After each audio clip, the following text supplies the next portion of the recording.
Hello friends, good evening. स्वागत है आप सबका सुकृपा क्लासेज पर। दोस्तों, इस वीडियो में हम लोग एसएससी सीजीएल टीयर 1 एग्जाम 2024 के आगे की शिफ्टों में पूछे जा सकने वाले most important GK GS miscellaneous व करंट के प्रश्नों को सॉल्व करेंगे।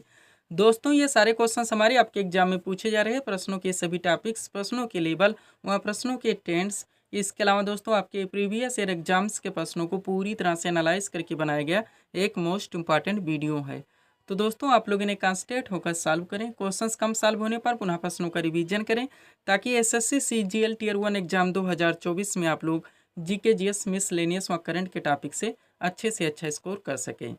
ध्यान रखें दोस्तों, आपके एग्जाम में आपका पूरा जीके यानी कि हिस्ट्री, पॉलिटी, ज्योग्राफी, इकोनॉमिक्स, पूरा आपका मिसलेनियस यानी विविध का चैप्टर, पूरा आपका जीएस यानी कि जनरल साइंस व करंट अफेयर्स, इन सभी टॉपिक्स का अच्छा खासा वेटेज है।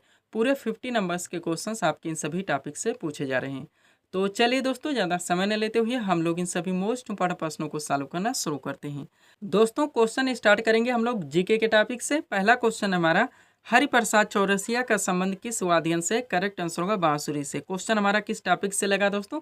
वादक एवं उनके वाद्यन, जो कि हमारा सुपर टॉपिक है, ट्रेंडिंग टॉपिक है, एवरग्रीन टॉपिक है। हमारे हर शिफ्ट में दोस्तों यहाँ से क्वेश्चंस पूछे जाते हैं। तो मोस्ट इंपॉर्टेंट सेट दोस्तों आपके सामने लगा दी गई है। इस टॉपिक से रिलेटेड जितने भी क्वेश्चंस बन सकते हैं सब कुछ पूरी तरह से कवर किया गया है। अगर इस सीट को आप अच्छे से रिवाइज रखते हैं, इस टॉपिक से कोई भी क्वेश्चंस आपके एग्जाम में आते हैं, किसी भी टेंस से पूछाते हैं, ना क्वेश्चन आपसे मिस होंगे और ना ही क्वेश्चन आपसे गलत होंगे।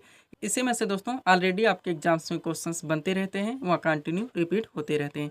तो चलिए दोस्तों, इस सुपर टॉपिक्स को हम लोग पूरी तरह से कंप्लीट करना शुरू करते हैं। क्वेश्चन था हमारा, हरिप्रसाद चौरसिया का संबंध किस वाद्यन से? करेक्ट आंसर होगा बांसुरी से।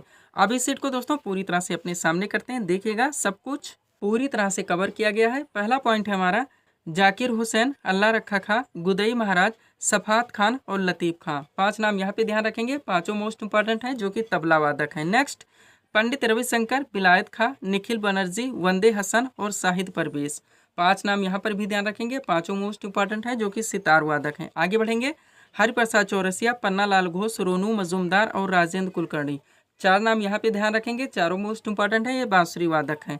वह अमजद अली खां, अलाउद्दीन खां, अली अकबर खां और हाफिज खां। केवल 4 नाम यहाँ पर ध्यान रखेंगे, चारों मोस्ट इंपॉर्टेंट हैं, ये सरोद वादक हैं। आगे बढ़ेंगे, उस्ताद बिस्मिल्ला खां और दयाशंकर जगन्नाथ। केवल 2 नाम ध्यान रखेंगे, ये शहनाई वादक हैं। वह गोविंद स्वामी पिल्लई और एल सुब्रमण्यम। केवल 2 नाम यहाँ पर भी ध्यान रखेंगे, ये वायलिन वादक हैं। नेक्स्ट है दोस्तों, केवल एक नाम ध्यान रखेंगे, उस्ताद रहमान खान, जो कि पखावत से संबंधित हैं। एक ही नाम ध्यान रखेंगे, टीबी गोपालाकृष्णन, जो कि मृदंग से हैं। एक ही नाम ध्यान रखेंगे, नीरू स्वामी पिल्लई, जो कि नादस्वरम से हैं। एक ही नाम ध्यान रखेंगे, शिव कुमार शर्मा, जो कि संतूर से हैं। एक ही नाम ध्यान रखेंगे दोस्तों, असद अली खां, जो कि रुद्रवीणा से हैं। एक ही नाम ध्यान रखेंगे, यू श्रीनिवासन, जो कि मैंडोलिन से हैं। एक ही नाम ध्यान रखेंगे दोस्तों, अन्नपूर्णा देवी, जो कि सुरबहार से हैं। इतना दोस्तों आप लोग पूरी तरह से क्लियर रखते हैं, इस टॉपिक से कोई भी क्वेश्चन आपके एग्जाम में आते हैं, आपसे क्वेश्चन मिस नहीं हो सकते। यही वजह है दोस्तों कि हम अपने वीडियोस में कभी ऑप्शन नहीं लगाते।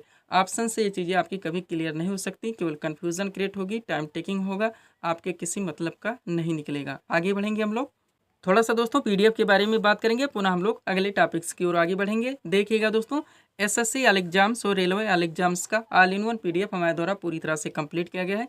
इस पीडीएफ को बनाने में दोस्तों आपके एसएससी व रेलवे के विभिन्न प्रीवियस ईयर एग्जाम्स के क्वेश्चंस को भी पूरी तरह से एनालाइज किया गया है। इसके अलावा दोस्तों आपके क्वेश्चंस के वेटेज को, उनके लेवल को, उनके ट्रेंड को भी पूरी तरह से ध्यान में रखा गया है।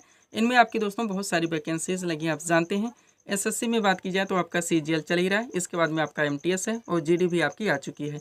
रेलवे में बात की जाए दोस्तों तो आरपीएफ, कांस्टेबल, एसआई आपका लगा ही है। इसके अलावा एलपी है, टेक्नीशियन है, एनटीपीसी और ग्रुप डी है।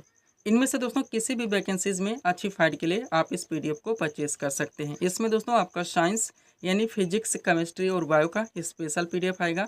आपका पूरा जीके यानी हिस्ट्री, पॉलिटी, ज्योग्राफी, इकोनॉमिक्स व मिसलेनियस यानी विविध का स्पेशल पीडीएफ आएगा। और पूरा दोस्तों आपका करंट का भी स्पेशल पीडीएफ आएगा। मात्र 100 रुपीज़ इसकी पेड फीस रखी गई है। व्हाट्सअप नंबर आप लोगों के सामने, जहां पर आप जुड़कर पीडीएफ ले सकते हैं। बढ़ेंगे दोस्तों हम लोग अगले क्वेश्चंस की ओर। अगला क्वेश्चन दोस्तों आपके सामने है, देखेंगे किस टॉपिक से। क्वेश्चन रखा गया है, दिल्ली सल्तनत का शासनकाल कब से कब तक था? करेक्ट आंसर होगा 1206 से लेकर 1526 ईस्वी तक। क्वेश्चन किस टॉपिक से आया हुआ दोस्तों? दिल्ली सल्तनत मिडुअल हिस्ट्री का बहुत बड़ा पार्ट, बहुत सारे क्वेश्चन दोस्तों, बहुत सारे फैक्ट यहाँ से निकलते हैं जो कि आपके एग्जाम में ऑलरेडी पूछे जाते हैं, वह कंटिन्यू रिपीट होते रहते हैं। सब कुछ पूरी तरह से कंप्लीट करके दोस्तों सीट आपके सामने लगा दी गई है। अगर इस सीट को आप अच्छे से रिवाइज रखते हैं दोस्तों, इस टॉपिक से कोई भी क्वेश्चन आपके एग्जाम में आते हैं, किसी भी टेंट से पूछे जाते हैं, ना क्वेश्चन आपसे मिस होंगे और ना ही क्वेश्चन आपसे गलत होंगे। तो चलिए दोस्तों, इस सुपर टॉपिक्स को हम लोग पूरी तरह से कंप्लीट करना शुरू करते हैं। क्वेश्चन था हमारा, दिल्ली सल्तनत का शासनकाल कब से कब तक था? करेक्ट आंसर होगा 1206 से लेकर 1526 ईस्वी तक। अब ये टू जेड दोस्तों सारे फैक्ट को आप लोग पूरी तरह से कंप्लीट करेंगे। देखिएगा, इंपॉर्टेंट नोट है हमारा। पहला पॉइंट दोस्तों, भारत पर पहला सफल मुस्लिम आक्रमण मोहम्मद बिन कासिम ने 712 ईस्वी में किया था। उसने सिंध एवं मुल्तान को जीत लिया था। आगे बढ़ेंगे। महमूद गजनबी ने 1001 से 1027 ईस्वी के बीच में भारत पर 17 आक्रमण किए। इनमें 1025 ईस्वी में सोमनाथ के शिव मंदिर पर किया गया आक्रमण सबसे प्रसिद्ध था। वह मोहम्मद गौरी को भारत में तुर्क सत्ता का संस्थापक माना जाता है। ये भी पूरी तरह से आप क्लियर रखेंगे।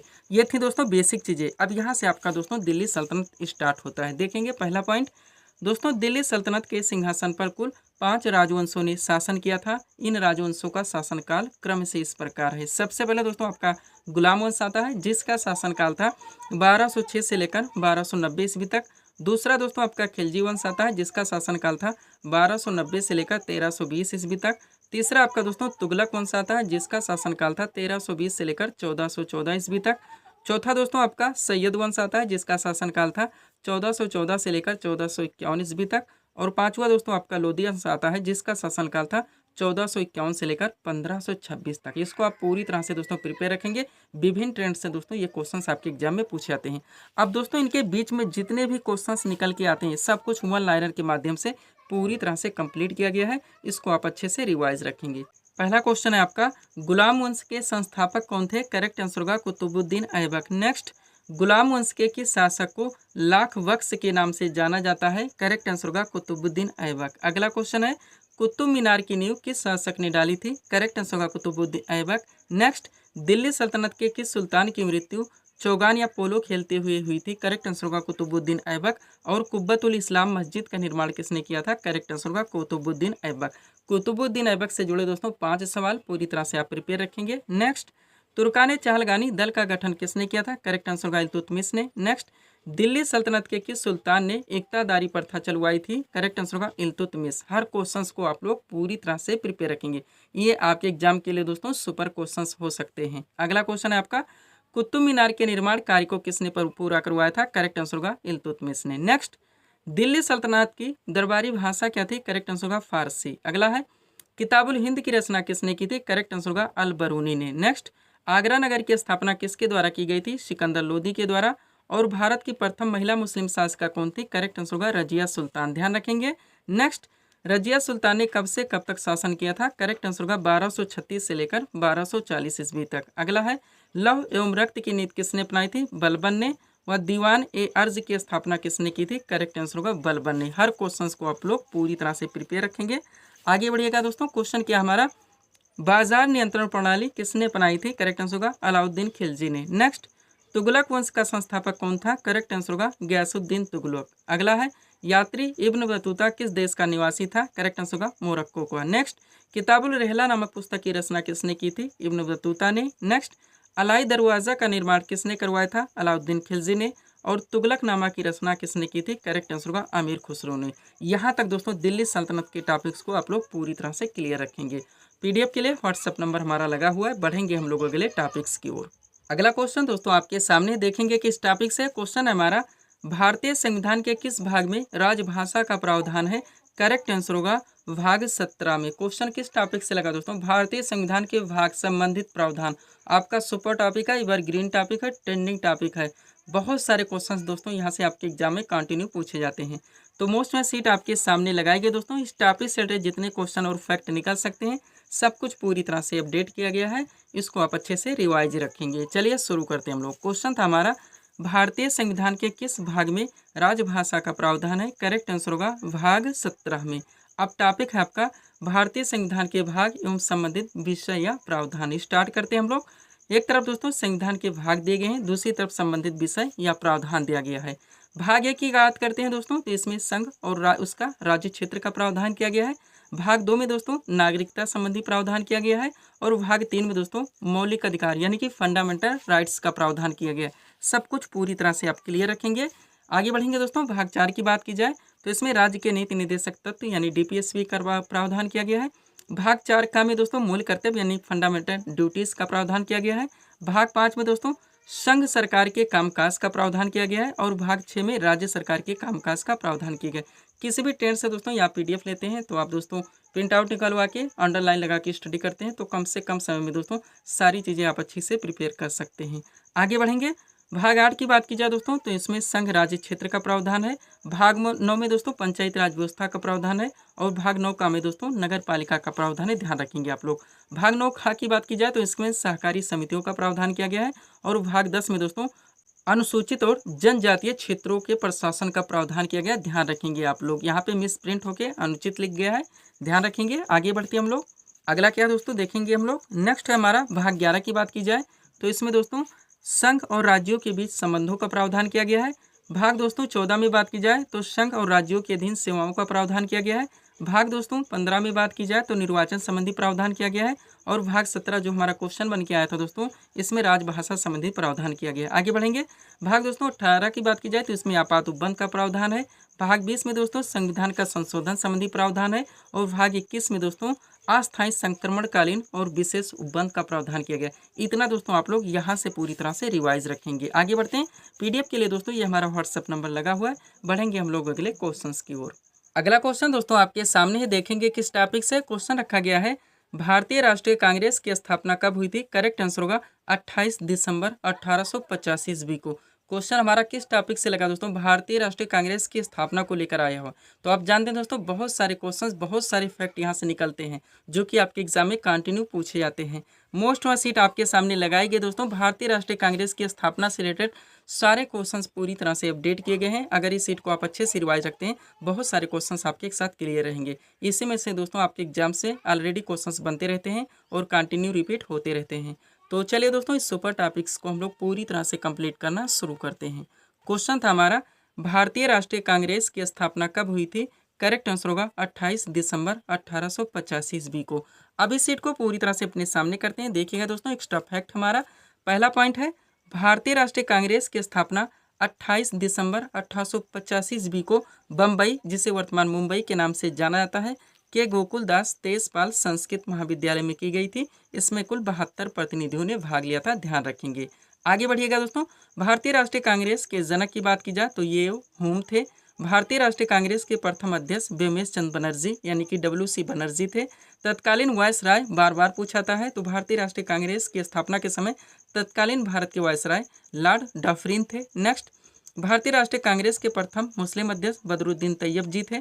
भारतीय राष्ट्रीय कांग्रेस की प्रथम महिला अध्यक्ष एनी बेसेंट थी और भारतीय राष्ट्रीय कांग्रेस के वर्तमान अध्यक्ष मल्लिकार्जुन खड़गे। सब कुछ पूरी तरह से आप प्रिपेयर रहेंगे।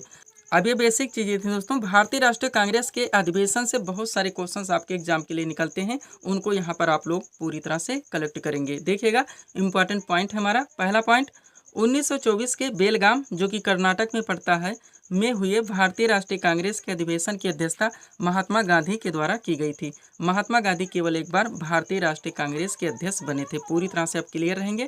नेक्स्ट, 31 दिसंबर 1929 को भारतीय राष्ट्रीय कांग्रेस का वार्षिक अधिवेशन तत्कालीन पंजाब प्रांत की राजधानी लाहौर में हुआ था। इस ऐतिहासिक अधिवेशन में कांग्रेस के पूर्ण स्वराज्य का घोषणा पत्र तैयार किया गया था तथा पूर्ण स्वराज्य को कांग्रेस का मुख्य लक्ष्य घोषित किया गया था। पंडित जवाहरलाल नेहरू इस अधिवेशन के अध्यक्ष चुने गए थे। क्लियर रहेंगे आप लोग। नेक्स्ट, भारत का राष्ट्रगान जनगण मन है, सभी लोग जानते हैं। ये दोस्तों सर्वप्रथम 27 दिसंबर 1911, ये डेट और ईस्वी पूरी तरह से आप क्लियर रखेंगे, को भारतीय राष्ट्रीय कांग्रेस के तत्कालीन दोस्तों कलकत्ता यानी कोलकाता अधिवेशन में गाया गया था। पूरी तरह से प्रिपेयर रहेंगे। नेक्स्ट, नरम दल और गरम दल के बीच फूट वर्ष 1907 में कांग्रेस के सूरत अधिवेशन में पड़ी थी। पूरी तरह से क्लियर रहेंगे, हजारों बार पूछा गया है। और इस अधिवेशन की अध्यक्षता डॉक्टर रासबिहारी घोष ने की थी। इसी के साथ ये पॉइंट देखेंगे, वर्ष 1916 के लखनऊ अधिवेशन में तिलक और एनी बेसेंट के प्रयासों से यह दोनों दल पुनः एक हुए। कांग्रेस के इस अधिवेशन की अध्यक्षता अंबिका चरण मजूमदार ने की थी। पूरी तरह से दोस्तों आप अपडेट रहेंगे। यहाँ तक दोस्तों आप लोग भारतीय राष्ट्रीय कांग्रेस की स्थापना व अधिवेशन से रिलेटेड क्वेश्चंस पूरी तरह से क्लियर रखेंगे। आगे बढ़ेंगे दोस्तों हम लोग। पीडीएफ के लिए दोस्तों ये हमारा व्हाट्सअप नंबर लगा हुआ है। देखेंगे अगला टॉपिक हमारा कौन सा है। क्वेश्चन हमारे सामने दोस्तों, देखेंगे किस टॉपिक से है। क्वेश्चन रखा गया है, नार्वेस्टर स्थानीय पवन कहाँ पर प्रवाहित होती है। करेक्ट आंसर होगा न्यूजीलैंड में। क्वेश्चन किस टॉपिक से लगा दोस्तों, विश्व की जो महत्वपूर्ण स्थानीय पवने हैं, चाहे वो गर्म पवने हो या ठंडी पवने, बहुत सारे ट्रेंड से क्वेश्चन पूछे जाते हैं। अलग अलग क्षेत्रों के आपको नाम बताने होते हैं, कोर्ट में भी दिया आता है और डायरेक्ट दोस्तों अलग अलग ट्रेंड से पूछे जाते हैं कि कौन सी इसमें गर्म पवन है, कौन सी इसमें ठंडी पवन है। वो हर टॉपिक से दोस्तों जो एसएससी व रेलवे के द्वारा पूरी तरह से फोकस किया जाता है, हमारे द्वारा आपकी पीडीएफ में पूरी तरह से मेंशन कर दिया गया है।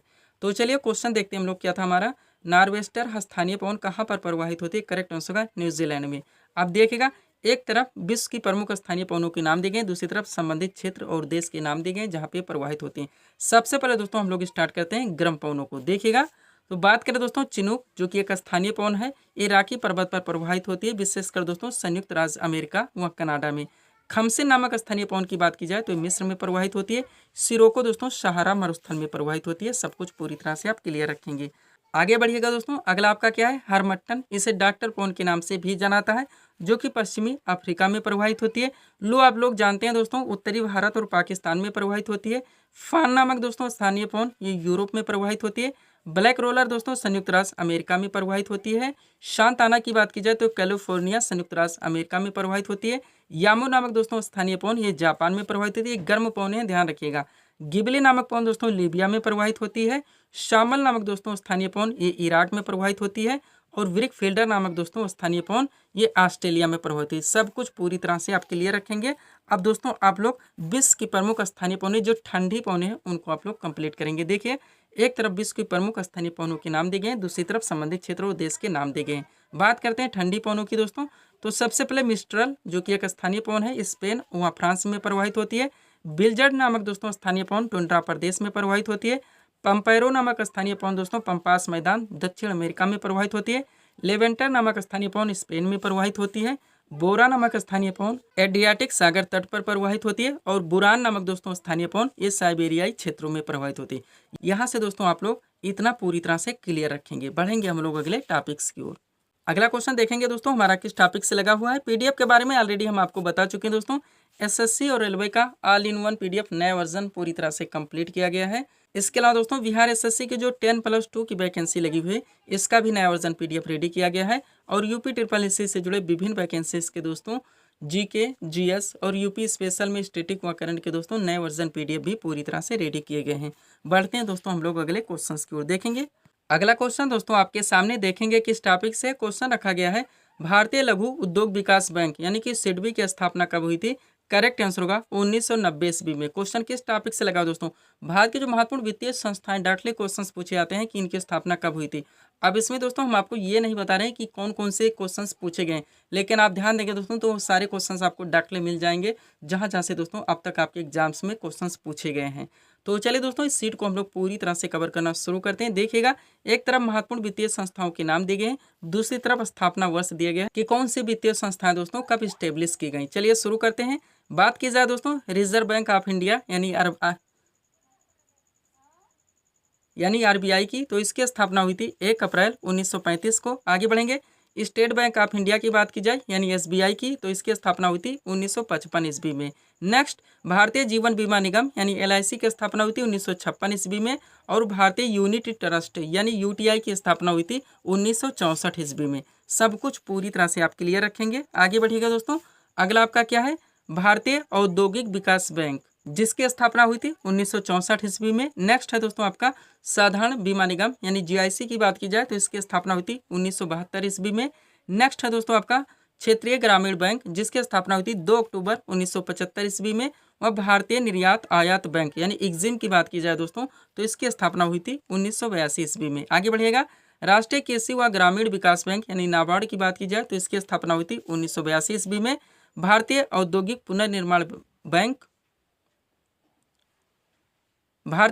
पुनर्निर्माण बैंक यानी आईआरवीआई की बात की जाए तो इसकी स्थापना हुई थी 1985 ईस्वी में। राष्ट्रीय आवास बैंक यानी एनएचबी की बात की जाए तो इसकी स्थापना हुई थी 1988 ईस्वी में। और भारतीय लघु उद्योग विकास बैंक यानी सिडबी की बात की जाए तो इसकी स्थापना हुई थी 1990 ईस्वी में। यहाँ तक दोस्तों आप लोग इसको पूरी तरह से प्रिपेयर रखेंगे। और इसमें और भी क्वेश्चंस बनते हैं दोस्तों जो कि हम लोग यहाँ पे पूरी तरह से कंप्लीट करेंगे। देखिएगा दोस्तों एक नोट के माध्यम से। पहला पॉइंट है, 1881 ईस्वी में स्थापित अवध कमर्शियल बैंक किसी भारतीय द्वारा संचालित पहला बैंक था। नेक्स्ट, पूर्ण रूप से पहला भारतीय बैंक पंजाब नेशनल बैंक था, जिसकी स्थापना 1884 ईस्वी में की गई थी। आगे बढ़ेंगे। भारतीय रिजर्व बैंक यानी आरबीआई की बात की जाए तो इसकी स्थापना 1 अप्रैल 1935 ईस्वी में हुई थी। वहाँ 1 जनवरी 1949 को रिजर्व बैंक का राष्ट्रीयकरण किया गया। इसका मुख्यालय मुंबई में है। पूरी तरह से प्रिपेयर रहेंगे। Next, imperial bank of India का 1955 ईस्वी में आंशिक राष्ट्रीयकरण कर इसका नाम स्टेट बैंक ऑफ इंडिया रखा गया। नेक्स्ट, 19 जुलाई 1969 ईस्वी को 14 बड़े व्यावसायिक बैंकों का राष्ट्रीयकरण किया गया और 15 अप्रैल 1980 ईस्वी को 6 निजी बैंकों का राष्ट्रीयकरण किया गया। ध्यान रखेंगे आप लोग। पीडीएफ के लिए दोस्तों ये हमारा व्हाट्सअप नंबर है। बढ़ेंगे हम लोग अगले टॉपिक्स की ओर। अगला क्वेश्चन दोस्तों आपके सामने है, देखेंगे किस टॉपिक से क्वेश्चन रखा गया है। संविधान के किस संशोधन द्वारा पंथ निरपेक्ष शब्द को भारतीय संविधान की प्रस्तावना में जोड़ा गया? तो करेक्ट आंसर होगा दोस्तों वो 42वां संविधान संशोधन था, जो कि 1976 में किया गया था। क्वेश्चन किस टॉपिक से आया हो दोस्तों? भारतीय संविधान के संशोधन को लेकर दोस्तों आपको क्वेश्चन रखा गया है, लेकिन यहाँ पे 42वें संविधान संशोधन की बात हुई है, जहाँ से भी दोस्तों बहुत सारे क्वेश्चन, बहुत सारे फैक्ट निकलते हैं। तो मोस्ट वाला सीट आपके सामने लगाई गई दोस्तों। बहुत सारे क्वेश्चन, बहुत सारे फैक्ट आपको एक साथ क्लियर होने वाले हैं। अगर इस सीट को आप अच्छे से रिवाइज रखते हैं दोस्तों, तो आप अपने एग्जाम्स के लिए बहुत सारे क्वेश्चन एक साथ कवर रखेंगे। तो चलिए दोस्तों, इस सुपर टॉपिक्स को हम लोग पूरी तरह से कवर करना शुरू करते हैं। क्वेश्चन था हमारा, संविधान के किस संशोधन द्वारा पंथ निरपेक्ष शब्द को भारतीय संविधान की प्रस्तावना में जोड़ा गया? करेक्ट आंसर होगा वो 42वां संविधान संशोधन था, जो कि 1976 में किया गया था। अब ए टू जेड आप लोग बहुत सारे फैक्ट को दोस्तों एक साथ कवर करने वाले हैं। देखिएगा, इंपॉर्टेंट पॉइंट है हमारा। पहला पॉइंट दोस्तों, पंथ निरपेक्ष शब्द 42वें संविधान संशोधन अधिनियम 1976 के द्वारा प्रस्तावना में जोड़ा गया, जो कि हमारा आंसर है। इस संशोधन अधिनियम के तहत समाजवादी और अखंडता शब्द भी भारतीय संविधान की प्रस्तावना में जोड़े गए। क्लियर रहेंगे। यानी कि दोस्तों 42वें संविधान संशोधन के द्वारा 3 शब्द भारतीय संविधान की प्रस्तावना में जोड़े गए थे। कौन कौन से? समाजवादी, पंथ निरपेक्ष और अखंडता। आगे बढ़िएगा। इसके अलावा दोस्तों 42वें संविधान संशोधन अधिनियम 1976 के द्वारा ही सरदार स्वर्ण सिंह समिति की संस्तुतियों के आधार पर संविधान में 10 मूल कर्तव्यों को भी जोड़ा गया था। पूरी तरह से क्लियर रहेंगे, जिसका प्रावधान भारतीय संविधान के भाग 4A और अनुच्छेद 51 का में है। आगे बढ़िएगा। 86वें संविधान संशोधन 2002 के द्वारा एक मूल कर्तव्य बढ़ा दिया गया। तब से वर्तमान में टोटल मूल कर्तव्यों की संख्या 11 है। एक एक सेंटेंस को दोस्तों अगर अच्छे से हमारे रिवाइज रखते हैं, बहुत सारे क्वेश्चंस आपके एक साथ कवर रहेंगे। आगे बढ़िएगा। 42वें संविधान संशोधन अधिनियम 1976 के द्वारा संविधान में कई बदलाव होने के कारण इसे मिनी संविधान या लघु संविधान या संविधान का मैग्ना कार्टा भी कहा जाता है। पूरी तरह से क्लियर रहेंगे। ये सारे फैक्ट दोस्तों हजार बार पूछे गए हैं। अब आगे देखिएगा दोस्तों, थोड़ा सा पॉइंट देखिए, उसके बाद में भारतीय संविधान के जितने महत्वपूर्ण संशोधन हुए हैं सब कुछ हम लोग यहीं पे पूरी तरह से कंप्लीट करेंगे। अगला पॉइंट है आपका, भारतीय संविधान में वर्णित मूल अधिकार जिसकी बात हुई है यूएसए के संविधान से, व मूल कर्तव्य जिसकी बात हुई है पुरुष यानी कि पूर्व सोवियत संघ के संविधान से लिया गया है। ये भी पूरी तरह से आप क्लियर रहेंगे। अब यहाँ पे दोस्तों आपका अगला एक्स्ट्रा फैक्ट स्टार्ट होता है, यानी अगला नोट, जो कि है दोस्तों भारतीय संविधान के महत्वपूर्ण संशोधन से लेकर। चलिए पूरी तरह से क्लियर कीजिएगा। बात की जाए दोस्तों पहला संशोधन जो कि 1951 में किया गया था, तो दोस्तों इस संशोधन के द्वारा 9 अनुसूची को संविधान में शामिल किया गया था। आप लोग जानते हैं कि दोस्तों मूल संविधान में टोटल 8 अनुसूचियां थी। नेक्स्ट 21वां संशोधन देखेंगे दोस्तों, जो कि 1967 में किया गया था। इस संशोधन के द्वारा 8वीं अनुसूची में सिंधी भाषा को जोड़ा गया। अब आप क्लियर रहेंगे कि 8वीं अनुसूची किससे रिलेटेड है दोस्तों? तो भाषा से रिलेटेड है, हजारों बार पूछा गया है। नेक्स्ट 24वां संशोधन देखेंगे, जो कि 1971 में किया गया था। इस संशोधन के द्वारा संसद को मौलिक अधिकारों सहित संविधान के किसी भी भाग में संशोधन का अधिकार दे दिया गया।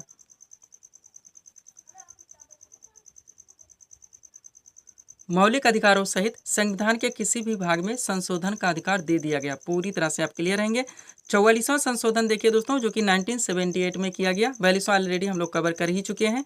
तो दोस्तों इस संशोधन के द्वारा संपत्ति के अधिकार को मूल अधिकार से हटाकर एक विधिक अधिकार यानी कि एक कानूनी अधिकार बना दिया गया और अनुच्छेद 300 का में जोड़ दिया गया। ध्यान रखेंगे आप लोग। आगे बढ़ते हैं दोस्तों, अगला हमारा क्या है देखेंगे हम लोग।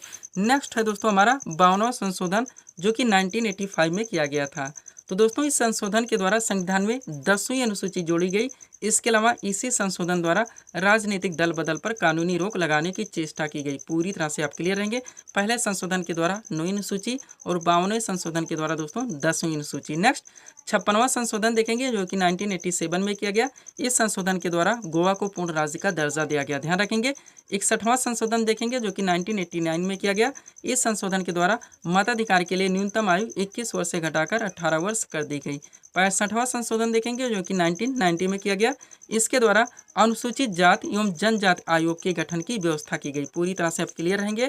नेक्स्ट दोस्तों 69वां संशोधन देखेंगे जो कि 1991 में किया गया। इस संशोधन के द्वारा दिल्ली का नाम राष्ट्रीय राजधानी राज्य क्षेत्र दिल्ली किया गया। पूरी तरह से हर फैक्ट को दोस्तों आप लोग क्लियर रखेंगे। आगे बढ़िएगा। 73वां संशोधन देखेंगे दोस्तों जो कि 1992 में किया गया। इस संशोधन के द्वारा भारत में पंचायती राज व्यवस्था को संवैधानिक बनाया गया और इसे लागू किया गया। नेक्स्ट 86वां संशोधन देखेंगे जो कि 2002 में किया गया। इस संशोधन के द्वारा शिक्षा के अधिकार को मौलिक अधिकार बनाया गया। इस संशोधन के द्वारा 6 से 14 वर्ष तक के बच्चों के लिए शिक्षा का अधिकार सुनिश्चित किया गया, ध्यान रखेंगे। 91वां संशोधन देखेंगे जो कि 2003 में किया गया। इसके द्वारा राजनीतिक दोस्तों इसके द्वारा दल बदल संबंधी कानून में संशोधन किया गया। इसमें यह स्पष्ट किया गया कि 1/3 सदस्य एक साथ दल बदल नहीं कर सकते। नेक्स्ट इस संशोधन के द्वारा मंत्रिमंडल का आकार भी सीमित कर दिया गया। किसी भी मंत्रिपरिषद में प्रधानमंत्री सहित मंत्रियों की कुल संख्या दोस्तों लोकसभा की कुल संख्या के 15% से अधिक नहीं हो सकती। हालांकि किसी भी कैबिनेट सदस्यों की संख्या 12 से कम नहीं होगी। हर फैक्ट को पूरी तरह से आप अगर अपडेट रखते हैं, किसी भी ट्रेंड से दोस्तों क्वेश्चन आते हैं, आपके क्वेश्चन मिस नहीं होंगे। आगे बढ़िएगा। 92वां संशोधन देखेंगे जो कि 2003 में किया गया। इस संशोधन के द्वारा संविधान की 8वीं अनुसूची में 4 भाषाओं को जोड़ा गया। कौन कौन सी? मैथिली, डोगरी, बोडो और संथाली। और टोटल दोस्तों अब वर्तमान में भारतीय संविधान की 8वीं अनुसूची में भाषाओं की संख्या कितनी हो चुकी है? 22। ये भी आप लोग पूरी तरह से ध्यान रखेंगे। आगे बढ़िएगा दोस्तों।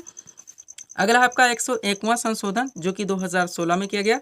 संविधान के 101वें संशोधन अधिनियम के द्वारा वस्तु एवं सेवा कर यानी कि जीएसटी की बात हो रही को लागू करके अप्रत्यक्ष कर प्रणाली के सरलीकरण की व्यवस्था हासिल की गई।